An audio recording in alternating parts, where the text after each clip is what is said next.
Hello. Okay, आगे के questions में हमने देखा था what is the dimension of physical quantity और उसको हम कैसे बना सकते ये समझे थे। आज है what is dimension analysis, state uses of dimension analysis. Okay, a method of obtaining the solution of certain problems in physics by using the dimension formula is called dimension analysis. Use of dimension analysis to obtain the relation between the units of some physical quantity in two different system of units. To check the dimensional consistency of equation connecting different physical quantities. To derive the equation for physical quantity in terms of other physical quantities. तो ये हम one by one अच्छे से explain example से हम समझेंगे कि कैसे इसके यूज है। तो देखते हैं one by one. The first thing, obtain the relation between units of some physical quantity in two different system of units। तो जैसे कि the units of work in MKS system is joule and in CGS is erg। तो work का जो unit है MKS में SI unit में joule है और CGS में वही यूनिट CGS में उसका यूनिट है अर्क। तो हमें इन दोनों के बीच रिलेशन चाहिए कि जूल और अर्क के बीच क्या रिलेशन है, जूल और अर्क के बीच क्या रिलेशन है। जैसे कि लेंथ के हमें पता है कि 1 metre equal to 100 centimetre, right. तो ये है 1 मीटर है, वो लेंथ का MKS यूनिट है और सेंटीमीटर है, right, is the CGS unit. तो ये दोनों के बीच हमें रिलेशन पता है कि 1 मीटर इक्वल टू 100 सेंटीमीटर। तो ऐसे वर्क का हम जूल और अर्क का कैसे कॉम्बिनेशन करेंगे, तो वो हम डायमेंशन एनालिसिस से फाइंड कर सकते हैं, राइट। तो फर्स्ट पहले तो हम dimension formula for work find करेंगे। तो वर्क इक्वल टू क्या होता है, work equal to force into displacement, work equal to force into displacement, right.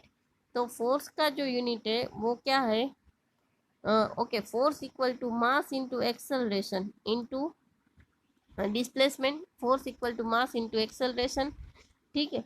तो मास का जो मास इनटू एक्सेलरेशन यानी kg मीटर पर सेकंड स्क्वायर इनटू डिस्टेंस किस में मेजर करेंगे, अगेन मीटर में, ठीक है। तो इसका डायमेंशन फॉर्मूला कैसे बनेगा, तो यहाँ पे आप देखिए, यहाँ पे आप देखिए डायमेंशन फॉर्मूला वर्क का कैसे बनेगा।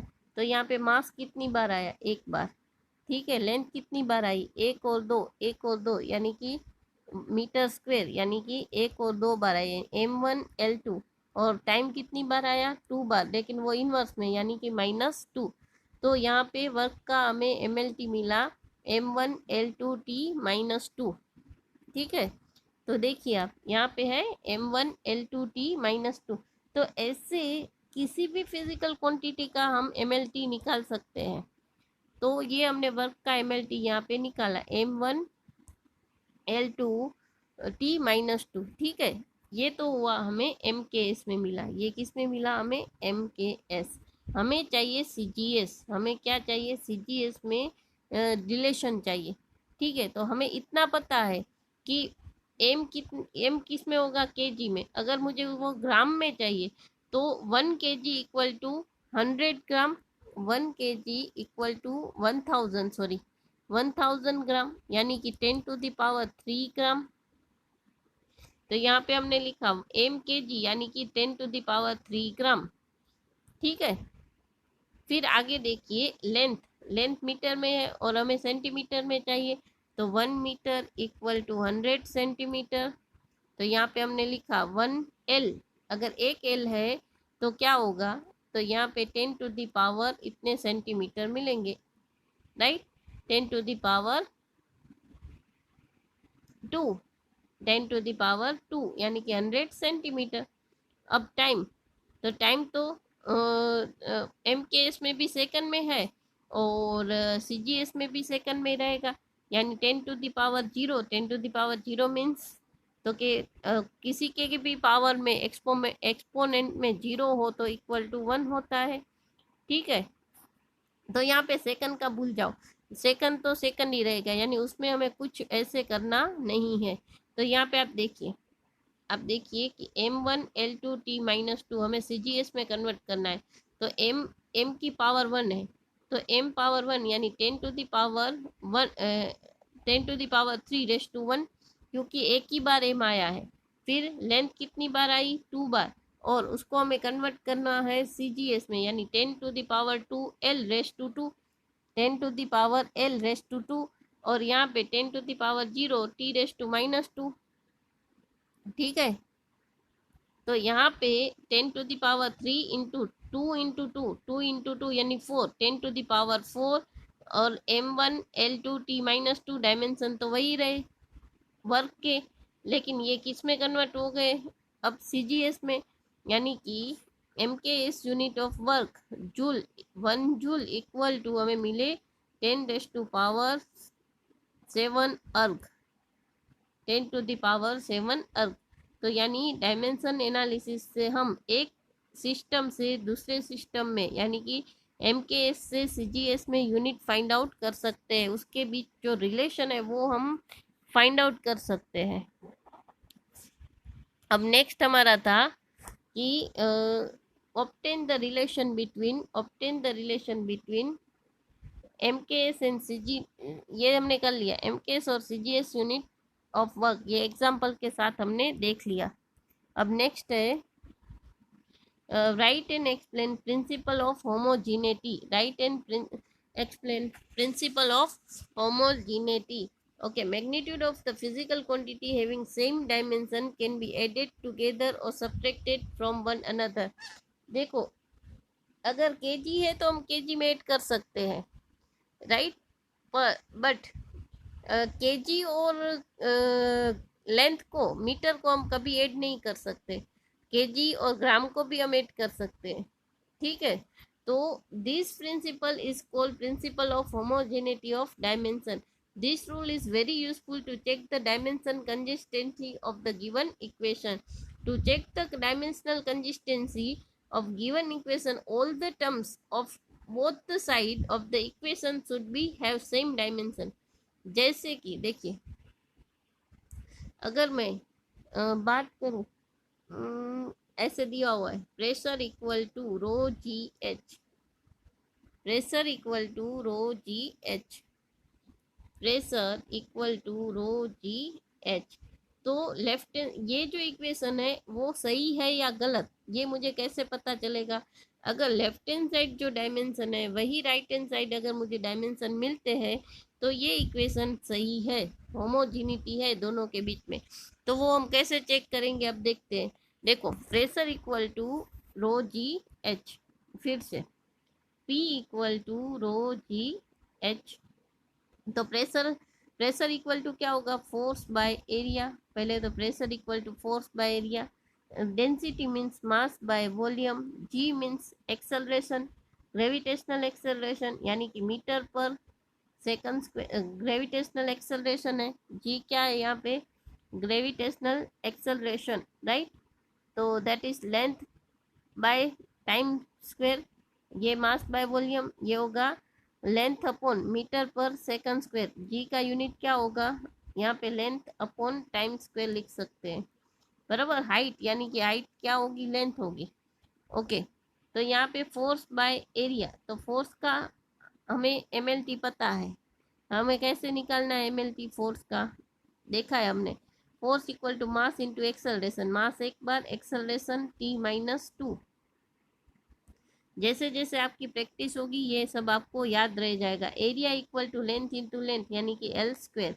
अब यहाँ पे मास एक बार आया और वॉल्यूम 3 बार, फिर जी का लेंथ मीटर पर सेकंड स्क्वायर, लेंथ एक बार और टाइम 2 बार, और फिर था एच यानी लेंथ एक बार, ठीक है। तो आप देखिए यहाँ पे, तो अगर इसका हम एमएलटी देखें तो क्या होगा,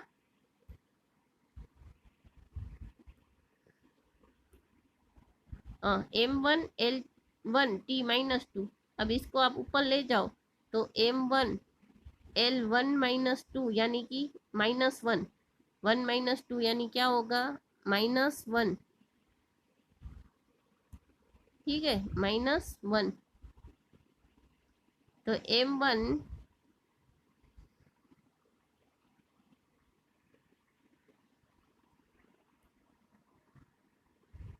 m1, फिर से लिखती हूँ m1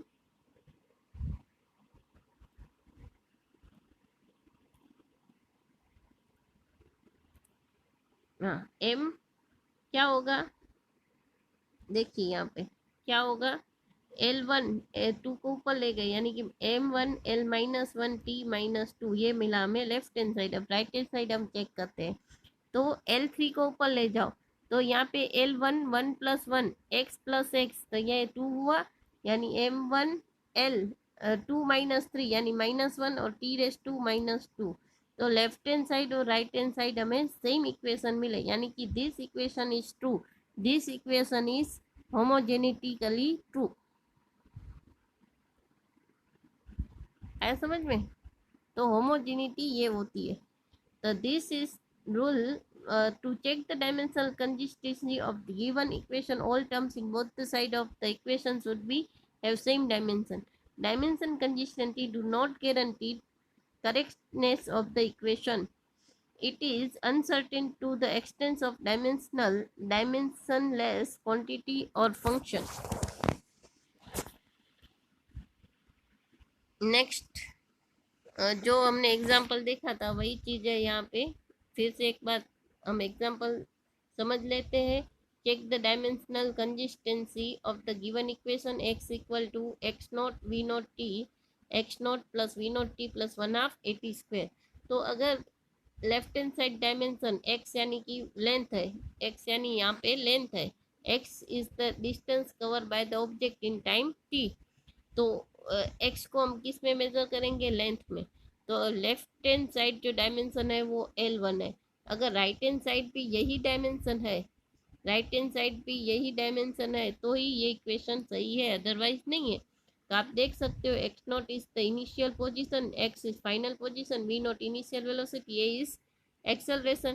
तो LHS m0 L1 T0 m1 m0 L1 T0। Right hand side देखिए x0 के dimension m0 L1 T0 v0 t के डायमेंशन, तो L1 T-1 इंटू T-1 + 1 0 यानी कि m1 L1 T0, फिर है 1/2 at², ठीक है। तो at², 1/2 तो निकाल दो, वो तो कांस्टेंट है, a = m1 L1 T-2, क्योंकि मीटर पर सेकंड स्क्वायर, एक्सेलरेशन T⁻²। तो यहाँ पे भी हमें इक्वेशन मिला m0 L1 T0, यानी तीनों के अगर इक्वेशन देखिए एडिशन में L मीटर मीटर मीटर मिले तो ही हम इन तीनों को ऐड कर सकते हैं, अदरवाइज ऐड नहीं कर सकते। यानी कि left hand side and right hand side equation same मिले, यानी कि this is the dimensionally consistent, dimensionally valid है ये इक्वेशन।